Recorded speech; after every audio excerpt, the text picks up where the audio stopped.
God knows what nationality it is. And then, of course, over here, here's our club president. Yes, and someone else who doesn't like to get in the way of the camera. Hello. But that's all right. Uh-huh. Can't get out of the way. No how.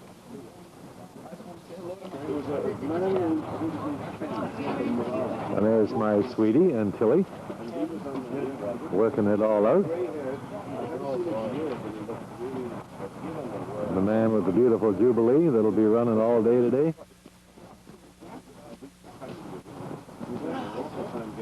Good morning, Tilly. How are you? I'm fine. Got to thank you again for that wonderful salmon. I neglected to do that at the meeting, but I should have. My error. No problem. Yes, indeed.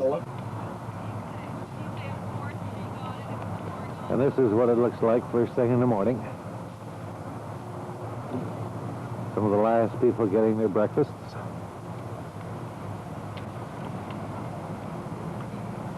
Over here is Archie Miller, setting up the loudspeaker and the microphones and all, getting ready for the big presentation.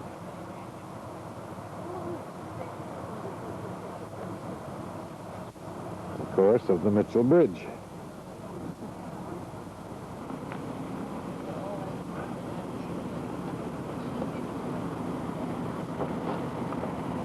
And this is the area of the high railers.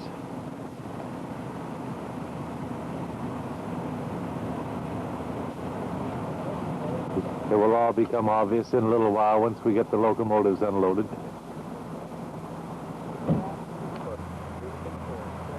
This is the large field parking lot immediately in front of us. Pat Bay Highway, of course, in the background with people making the last-minute dash to the ferry boat. The display tent where the hobbies, individual models will be in.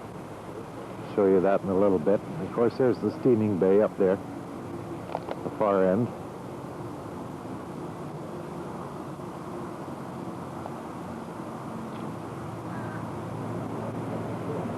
I think I'll go up there now and see what's going on. And here we have some of the locomotives that have been stored overnight. Still have the wraps on them. Good morning, Mr. Bell. And they're just now being uncovered and getting ready for the day's run. This is our steaming bay. This one here, the fellow standing behind it now is the man who made it. His name is Ernie Allen. Allen is a beauty. He's Jubilee.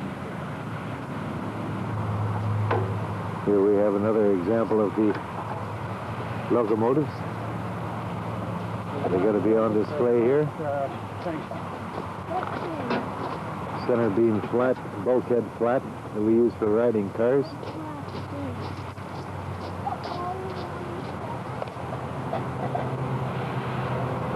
And this particular beauty that also will be running all day today, along with the regular 040s. We'll have another crack at that one. Obviously, it's a 242. You obviously didn't read the sign. This particular Jubilee is a beauty. The noisiest thing around here right now is obviously this fella here. Yes, sir. How do you do? How do you do? Works for this guy. He can take beer away from a gun. Really? Oh, yeah. How did she get it in the first place?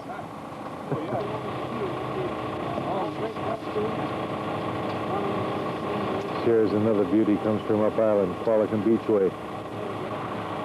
You see some pictures of it running around today and tomorrow. Should work very, very well. Another one of the features today, because this is an all-steam event, the artifacts people, the farmers, will be threshing some oats out there with their steam engines and threshing machines, etc. It should be quite a show.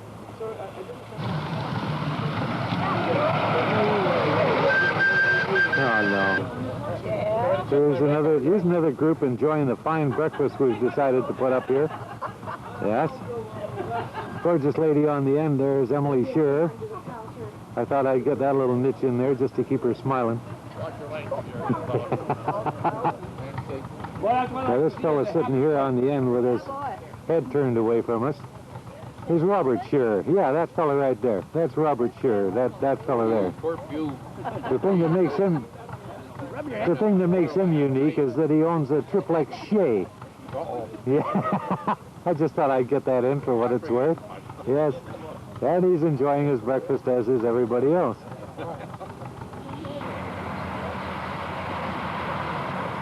And here comes Mr. William Southworth with all his flags flying. Looking very slick. Wish he'd let some steam out of that thing. There we go. Hey, just what the doctor ordered. Just what the doctor ordered. You bet. And down to the crossing. And away he goes.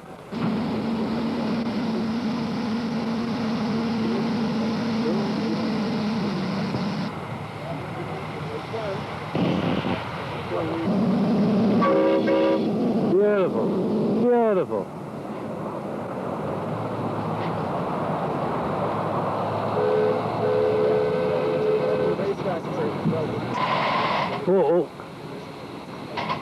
Oh. Beautiful. That's an uphill grade there, Ernie.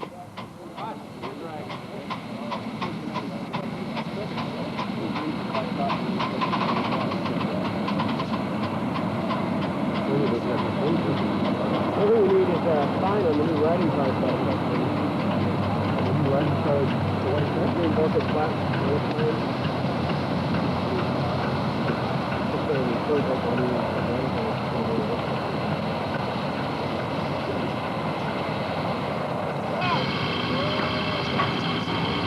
And there's another beauty. This fella, unfortunately, has a leak. You look like real tourists today. You really do. Yeah, once again, this fella now, he's got to let off all the steam because he found a leak in that horseshoe-shaped pipe right there. He's got to take it off and plug up the leak and then get the head of steam up again. If the day ever comes I get into owning or something, this will likely be it. A very simple gas-powered unit, which is likely infinitely more reliable, but not quite so smelly as this little jewel. The unfortunate thing about movies, you can see and you can hear, but you can't smell, which leaves a lot out of this unit right here. The smoke coming at me is absolutely delicious.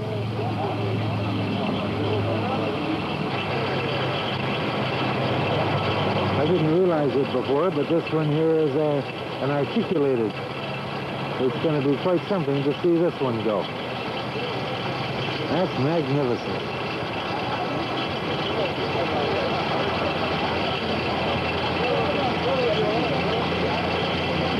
Look at the driver arrangement. Beautiful. Absolutely beautiful.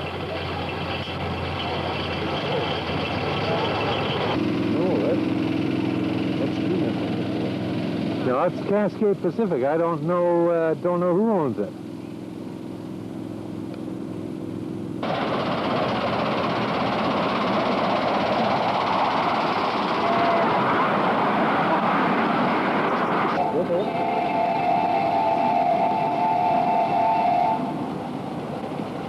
It's an impressive wheel configuration. Beautiful, isn't it? Yeah. A lot of work. Double the amount, basically. Yeah, yeah. Beautiful. It doesn't sound like there's anything wrong on there now.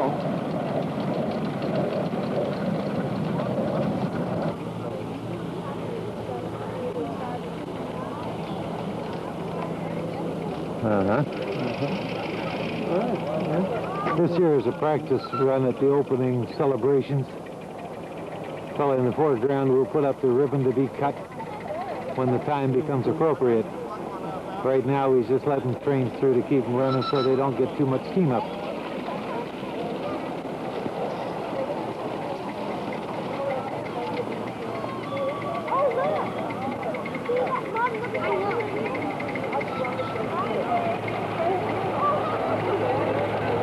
Capital iron is here. Oh, there he is, held his hand up, and we have to thank Ron for getting us a very favourable price on the material for this bridge. So, excuse me, I'm not too good at this. Anyway, what I should do before what I've got here as a captive audience is to let you know of some of the other activities that are going on that you've probably seen anyway. Over in the field on the west, which is over that side, there's thrashing activities going on. Behind me there's our whistle stop, which is generally known as a concession stand. There'll also be steam-cooked corn on the cob, which I can thoroughly recommend to you. The country kitchen of the artifacts is down the road and round the corner towards their building. And there's steam engines operating down there. The trains will be running both days. And the star of the show, at least I think the star of the show, is the Victoria Fire Department steam pumper, which is down the bottom end by the car park, and it will be demonstrating about once an hour. So, without further ado, I'll get Bob Buckle to come up and conduct the official opening of our racetrack extension just behind you, where you'll see Maurice Ford just roaring to go to break that ribbon for us. So, over to you, Bob. Well, good morning. It's much gratifying to see so many of our friends come out for this very special occasion for the model engineers. It's the culmination of a number of years of hard work by a lot of our members. I'd just like to say a few words about the background of this project. In a way, it all started way back in 1972 when a small group of enthusiasts got together to form a new model engineering society. In 1973, they went to the property of Rick and Mary Senkler over an interurban road and helped him build a small railroad there, and they operated there for a number of years. The railroad that became known as the Pheasant and Quail Railway served the club well, and many a pleasant day was passed there running locomotives and displaying the latest projects. At the time, work was commenced on the original raised track of 400 feet long. It accommodates 3.5-inch, 4 3/4 inch, and 5-inch gauge models. In October of 1978, Mr. Maurice Ford, the club's second president, running his locomotive Mabel, broke the ribbon to open that track. Meanwhile, work was started on the extensive ground-level 7.5-inch gauge layout. By 1986, it totaled 2,400 feet and totally surrounded the raised track. About that time, the people who run on the raised track were starting to feel a little cramped, and they proposed an extension to their railway. This posed a problem in that the raised track went completely around them and sort of fenced them in. The solution to the problem was to build what has become known as the Great Bridge. That's the title it has gone under during construction. And it was really the only solution to get over the rough ground around the raised track. Okay, we'll hear more about the Great Bridge from our gardener in a few minutes. Right now, we will officially open the racetrack. The racetrack symbolizes 5 years of hard work, and the 60 feet of track are the Pheasant and Quail Railway on the first day of laying track there. Later, he and Mabel cut the ribbon on the original racetrack, and today he will do the honors for us here. He will be followed by a parade of all available raised track locomotives, and they will make a complete circuit of the track and come back and after he's cut the ribbon. And they will return to the opening of the bridge. Okay, Morris, let the parade begin. Ladies and gentlemen, I'd like to name the locomotives. We've got 3.5-inch weight, Rebel Road engine, built on March 40, 1973. Second, locomotives and 8-inch and 7-inch gauge, which originally belonged to the Leicester Club in England. And behind Tony up to the driver, you'll see Vern Dawson, who was our historian for many years. Following that is Charles Mazel with his Bible Street 440, which is some 40 years old. And then we have this is with a 448, which is based on the native kit where LBSC designed. And the next locomotive along is a model of a diesel electric switcher. And now will come the official opening. From Mr. Mitchell driving our 6,000 locomotive. owns and operates that one.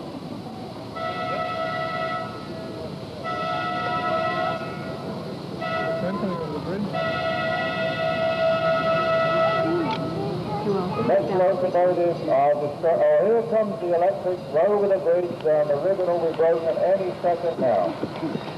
There we are, that's for the big hand for Morris. He deserves it.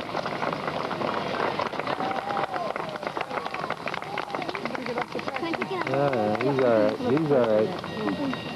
Now, perhaps I'll say the descriptions of the locomotive so they actually come around over the bridge. Give them a chance to identify. With the two buses actually, there's the sometimes, and there's the crowd. Now here comes Ernie over the bridge with his train, Ernie Allen from Vancouver.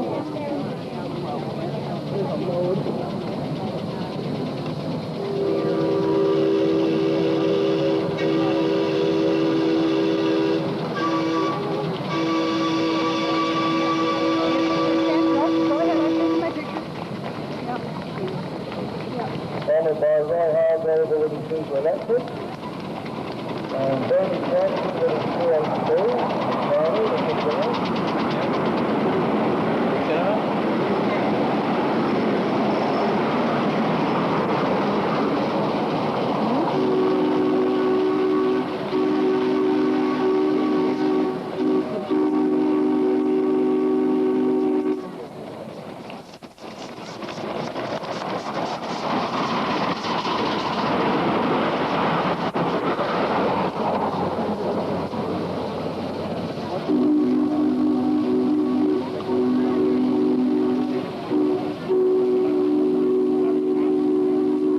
Here's Roy with the diesel electric.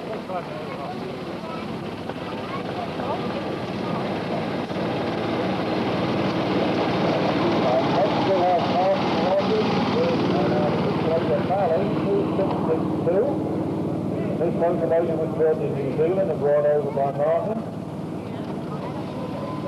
Real hefty passenger hauler.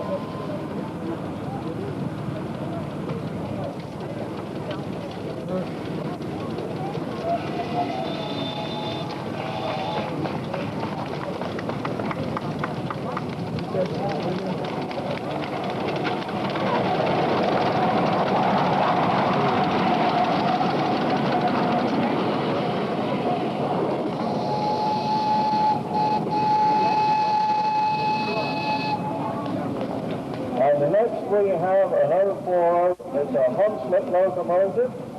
These were used commonly on the slate railways in Wales or contracted on large civil engineering jobs.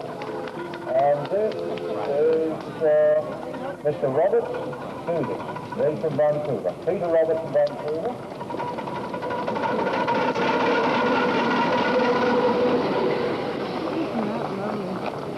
Whew. Is anybody with? No, they're just great. Thank you. Just great.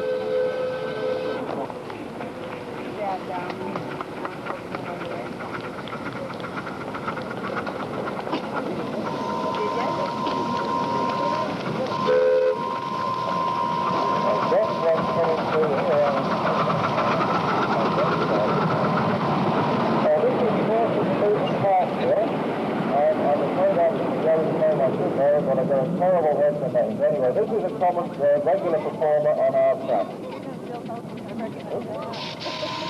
John Taylor is the owner. Sorry, John.